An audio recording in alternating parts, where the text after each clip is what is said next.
Sa pagpapatuloy ng ating food adventure sa Negros Oriental, game face on sa paglusong. 1, 2, 3.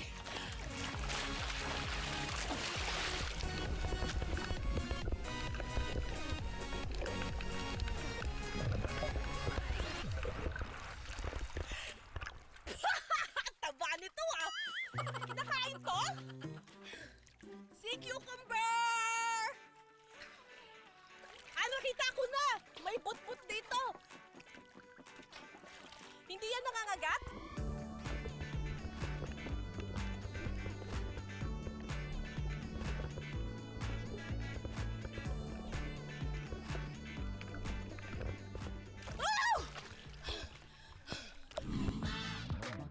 Marami pa tayong seafood na titikman. Ay, matigas? Ginunguya tong ganito?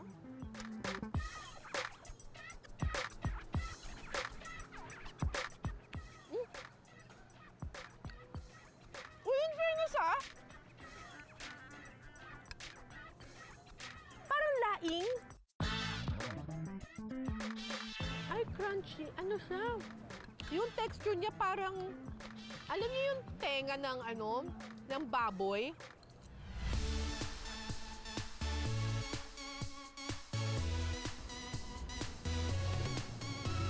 Ay, ang sarap.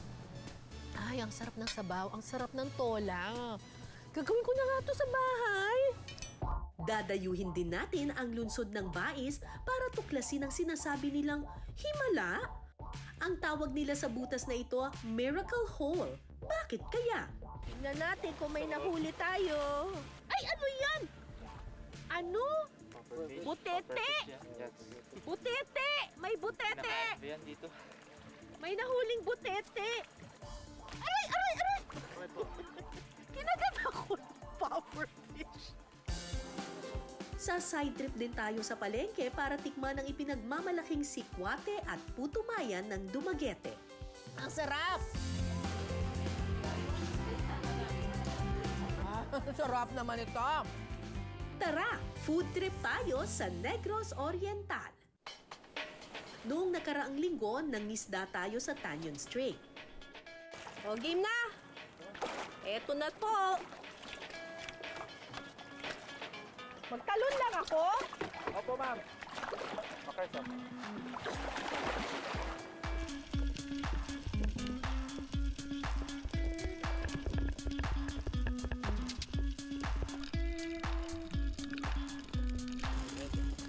Dahil likas na mayaman ang kanilang karagatan, iba't ibang klaseng isda ang ating nakuha.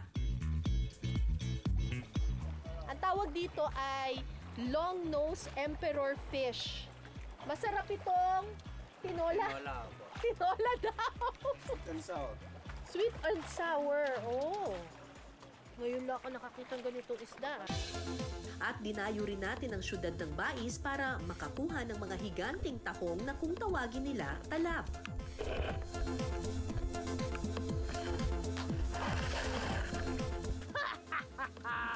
Uy! Lalaki!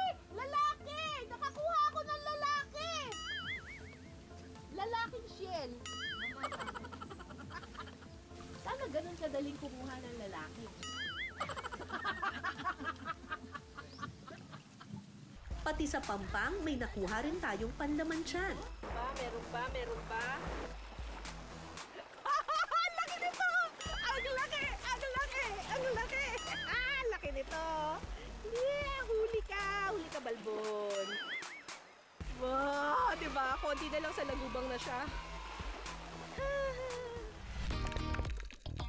Bukod sa mga isda, mayaman din ang Tanyon Strait sa iba't ibang uri ng seafood.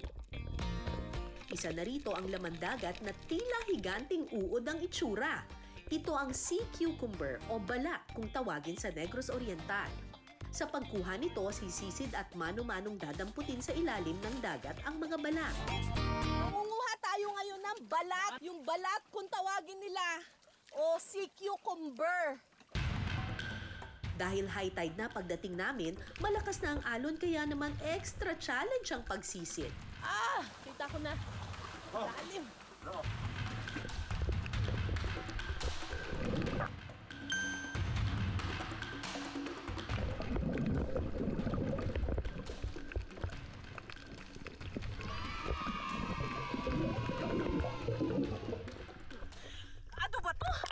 Pero laban lang. Okay. 1, 2, 3.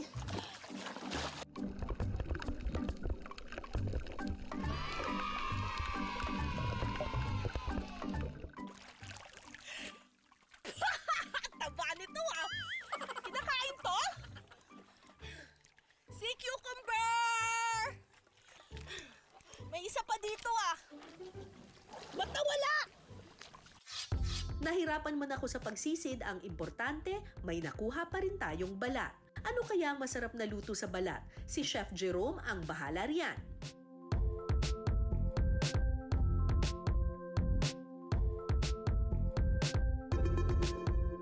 Sa isang bowl, ilalagay ang mga nalinis at nahiwang balat o sea cucumber. Lalagyan din ito ng luya. Yung luya, nilalagyan natin ng luya para matanggal yung kanyang lansa. Okay? Pagkatapos lalagyan natin ng sili, konting anghang. Pagkatapos lalagyan natin ng sibuyas na pula. Sunod na ilalagay ang pipino, kamatis at katas ng kalamansi. Titimplahan din ito ng asin at paminta. At saka lalagyan ng suka. Coconut vinegar kasi mas ano siya, mas masarap, mas natural kaysa sa white vinegar. So lalagyan natin.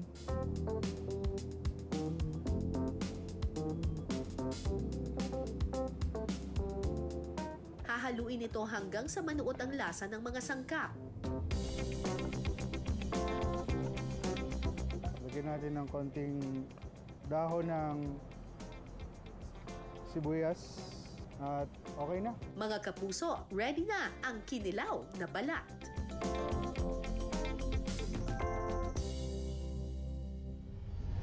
Nasubukan ko ng manghuli or manguha ng sea cucumber. First time kong kakain ng sea cucumber. Ito ay hindi niluto. Parang kilaw lang yung peg niya. Ano kaya ang lasa? Ay, crunchy. Ano siya?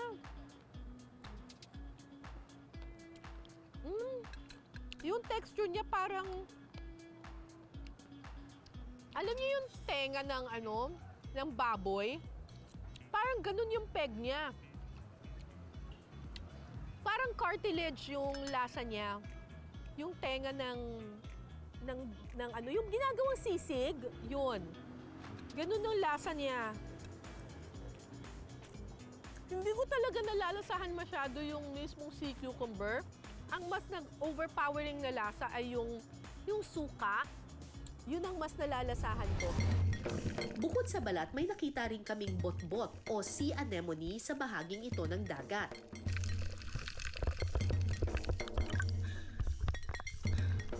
Parang gelatin? Buhay pa to? Opo, buhay pa po. Ang botbot ay mukhang bulaklak na nasiksik sa mga coral reef. Pero itinuturing din silang peste sa dagat dahil kumakain sila ng maliliit na isda. Nakita ko na! May put-put dito! Hindi yan nangangagat?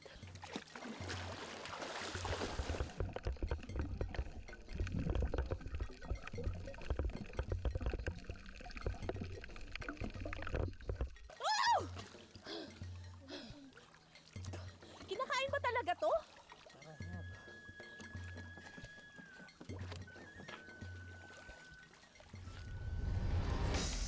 Ang mga nakuhang botbot, diretso na sa kusina. Ang karaniwang luto raw ng mga mangingisda rito, adobo sa gata. Una munang lilinisin ang mga botbot. Kailangan yung mainit na tubig kasi parang matanggal yung mga ano niya, laway-laway niya.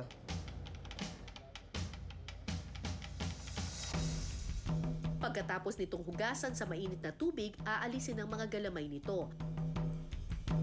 At saka huhugasan ulit sa tubig. Kapag nalinis na ang botbot, hihiwain ito ng maliliit. Sa isang kawali, tutunawin ng butter. At igigisa ang bawang, sibuyas, luya at sili. Ilalagay na natin yung botbot. Kapag golden brown na ang mga sangkap, pwede nang ilagay ang botbot. Sunod na ilalagay ang suka, black beans, paminta, dahon ng laurel, oyster sauce. At saka ibubuhos ang gata. At saka mo pakukuluin sa loob ng 3 minuto. Kapag kumulo na ang gata, lagyan na ito ng siling haba at bell pepper. Titimplahan ng asin at saka lalagyan ng tanglad. Lagyan ng onion leeks at hayaang kumulo hanggang sa maluto ang mga sangkap. Pagkatapos ng ilang minuto, luto na ang adobo sa gata na bot-bot. Tikiman time na!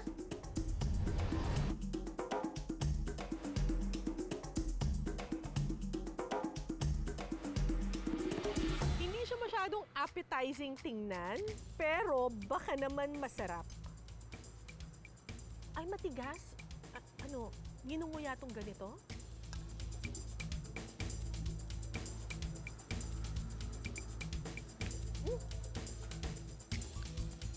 Uy, in fairness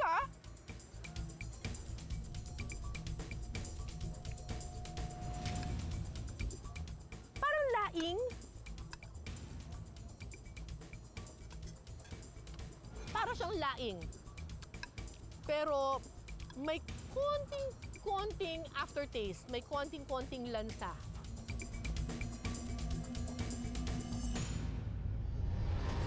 Pagkatapos sumisid sa Sibulad, dadayo naman tayo sa Bais City. Magandang araw mga kapuso. Andito tayo ngayon sa Bais City, Negros Oriental. Yung Bais City kilala para sa dolphin watching. Pero hindi tayo magdo-dolphin watching ngayon. Pupunta kasi tayo sa islang iyon. Ang tawag sa islang iyan ay Olympia Island.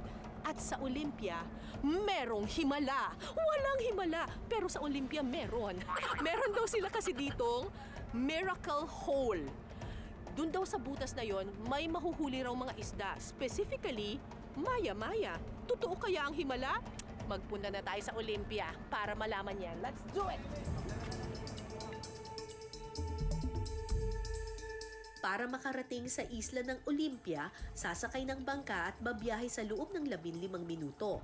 Pagdating sa isla, makikita ang tabi-tabing butas na tinatawag nilang Miracle Hole. Isa itong man-made na butas na nagsisilbing tahanan ng mga isda. Kada butas may mga artificial corals na mula sa mga recyclable materials tulad ng gulong ng sasakyan. Umaabot ng 4 hanggang 5 talampakan ang lalim ng mga butas na ito. Bukod sa hindi namin naabutan ng low tide, tila hindi rin nakisama ang panahon nang magpunta kami sa lugar. Maulan, kaya mataas na ang tubig. Explain ko lang kung bakit sila gumagawa ng Miracle Hole dito. May mga panahon kasi na naglo-low tide talaga dito sa Olympia Island. As in, hanggang dito lang, 'di ba? So, kawawa naman yung mga isda, wala silang titirahan. Ang ginawa ng mga tao dito, hinukay nila yung ibang bahagi ng buhangin at gumawa sila ng butas. Na yun yung magsisilbing lugar kung saan titira ang mga isda, lalo na kapag low tide. Tapos every 3 to 4 months, syempre, nagbibigay ng biyaya ang dagat. Pupunta tayo dun sa butas, nakakakuha tayo ng mga maya-maya at iba pang isda. Para makahuli ng isda, kailangan alisin lahat ng artificial corals na inilagay sa Miracle Hole. Ala, may tuyom! Tanggalin niyo yung tuyom! Kailangan mag-ingat dahil may mga tuyom na masakit kapag natusok ka. Ala! Ano ba yan? May bato? So, ang ginagawa nila ngayon ay tinatanggal nila yung mga bato, tsaka mga tuyom, mga kawayan na nandun sa loob ng lambat para mamaya puro isda na lang ang makukuha natin. Lahat ba ng bato tanggalin? Pati ito tatanggalin? Wala, may gulong na! Ang pagtanggal ng mga artificial corals umaabot ng 1 oras.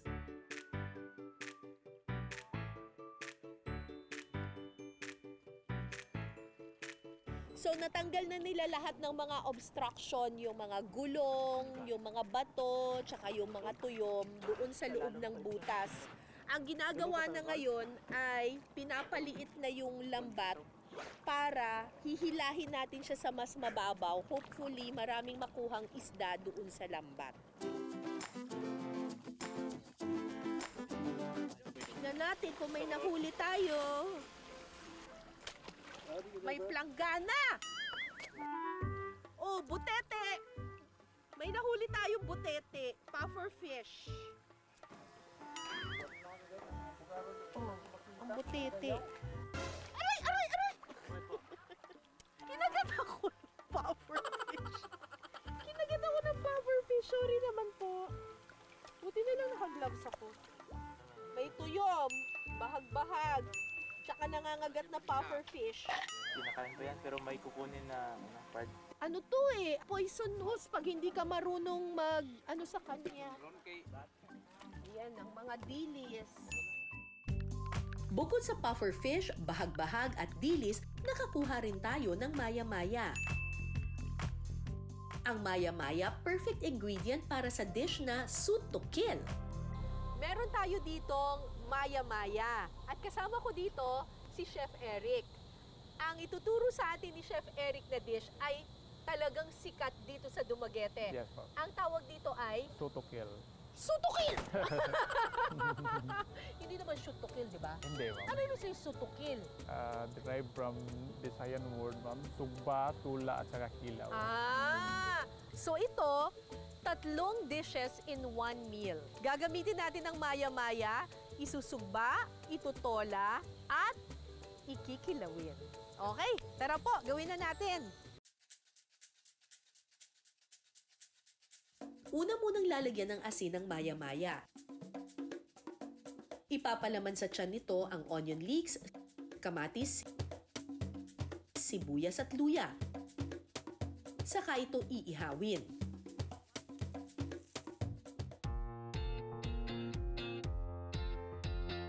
Pag sa Luzon, ang tinola usually manok. Pero dito sa Visayas, pag sinabing tola, isda. Isda. Sa isang kawali, maglalagay ng tubig. At saka ilalagay ang maya-maya at kamatis.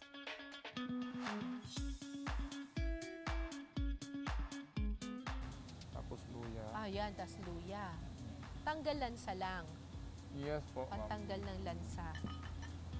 Sunod na ilalagay ang sibuyas at saka ito pakukuluan. Habang hinihintay kumulo ang tola, gagawa naman tayo ng kinilaw. Kalain mo, no? 3 kaagad na magagawa natin. Ano po ito? Ito po yung meat niya, yung dumon. Dungon? Yes. Para saan ito? Para to add flavor din pang pawala din na yung putang lansa. Pampawala ng lansa. So, gaganyanin mo siya din. I-grate mo, ma'am. Ano ba lasa nito? Mapakla? Masarap talaga to, sir. Yes po, ma'am. Sa isang bowl, ilagay ang mga hiniwang maya-maya, kamatis, silip, pipino, at sibuyas. Maglagay kami nito, ma'am. Ano to? Chicharon, pork crackling. Oh! Ayos. Hindi na. Buti na lang binaliktad na nila. Tapos, lagyan natin ng ano, ma'am. Pepper. Pepper. Para saan yung chicharon? Pangdagdag ng Yeah, to alat? add flavor, parang may crunchy siya, ma'am. Okay. Titimplahan ito ng asin at saka lalagyan ng luya. Tapos, ang sukang gagamitin natin, ma'am, yung parang sinamang. Ang suka ilalagay dito. Tapos, pitigain. Hindi yun isama yung ano niya, ma'am. Ito, hindi natin isama. Okay. Hindi isasama yan. Kumbaga yung katas lang ang kukunin natin. Yes po. Yun. Kasi mapakla eh. Ang nagawa nating sauce mixture, lagyan na ng gata at suka.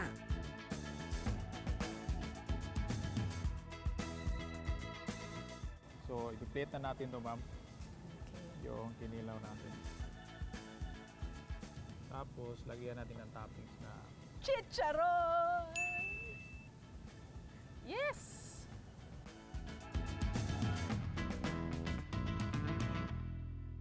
Mga kapuso, balikan natin ang tola. Lalagyan na natin ito ng tanglad at saka titimplahan ng patis at seasoning powder. So, i-add na natin itong dahon ng sili. Leeks or spring onion. Pakukuluan lang ito hanggang sa maluto ang mga sangkap na gulay. Kompleto na ang ating Suit to Kill. Sinugbang maya-maya. Tapos, syempre, meron din tayo ditong tola at kinilaw na maya-maya. Mga kapuso, kain na tayo! Suit to Kill! Simulan natin sa sugba. Pan natin. Love it! Saktong-sakto yung pagkakaluto. Sunod naman nating titikman ang tola. Sakto ang mainit na sabaw sa malamig na panahon. Ay, ang sarap. Lasang-lasa mo yung tanglad. It's so refreshing. Ay, ang sarap ng sabaw. Ang sarap ng tola. Gagawin ko na nga to sa bahay. Panalo naman to. To think na ang dali lang niyang iluto. Grabe. Iba talaga pag fresh yung seafood. Ang sarap! Last but not the least, kinilaw. Ito may gata pa, special talaga. Hindi natin konting. Yan.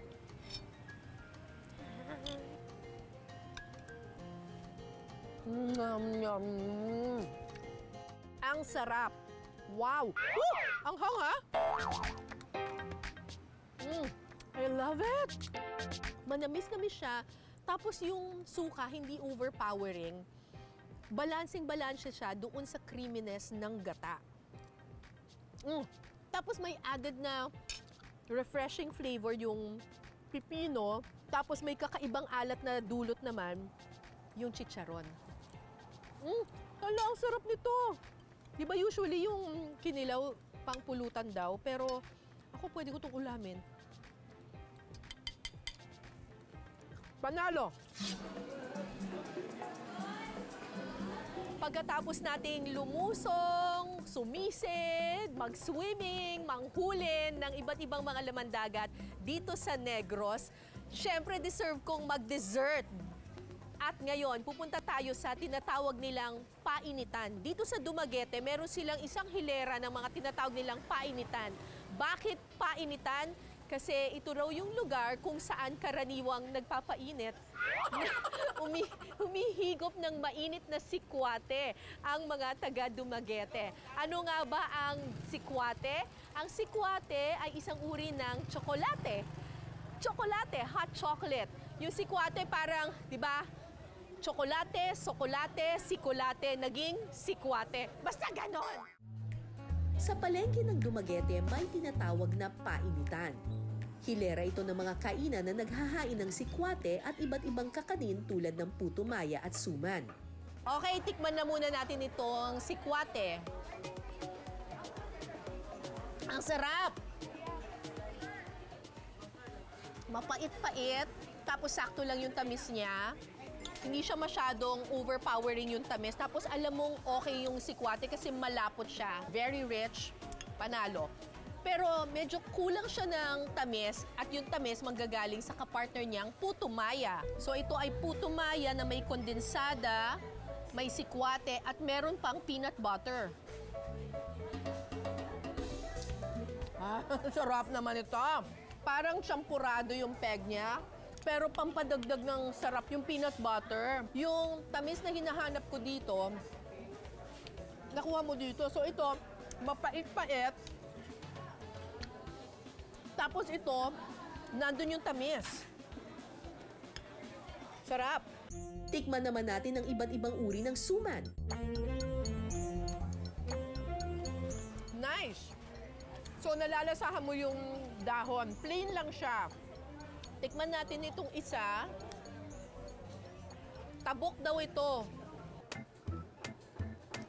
Ay, favorite ko to. Ang sarap nito. Chocolate on the outside. Tatlong flavors! Oh, 'di ba? Saan ka pa? 3 flavors na siya. Meron siyang tsokolate, meron siyang plain, at meron pa siyang kabog. Kabog na kabog. Ayan, oh. 3 na agad. Panalo. Sa ating 2-part seafood adventure sa Negros Oriental, napatunayan natin kung gaano kayaman ang probinsya sa kanilang laman dagat. Mula Pampang, Laki nito! Ang laki! Ang laki! hanggang sa ilalim ng karagatan. Taba nito, ah! Kinakain to? Si cucumber! Bukod sa biyaya ng kalikasan, ito rin ay bunga ng pangangalaga ng mga Negrense sa kanilang karagatan. Natural yung panghuhuli nila dito. Talagang nilalagay lang nila yung trap, tapos kusang pumapasok yung mga isda dun sa loob. So walang nasisirang corals at hindi nag-overfish. Hanggang sa susunod nating kwentuhan at salo-salo, ako po si Cara David. Ito ang Pinas Sarap.